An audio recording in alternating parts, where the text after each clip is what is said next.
Assalamualaikum warahmatullahi wabarakatuh.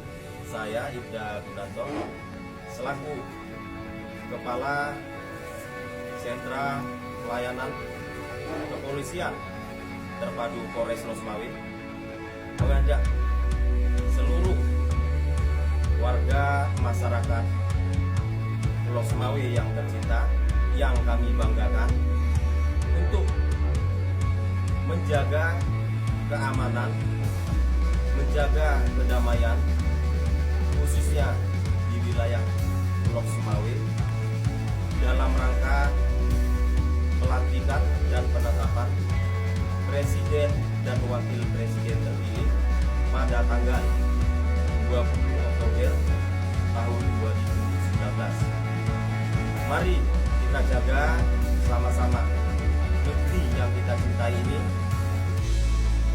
Losmawi aman, Losmawi damai. Wassalamualaikum warahmatullahi wabarakatuh.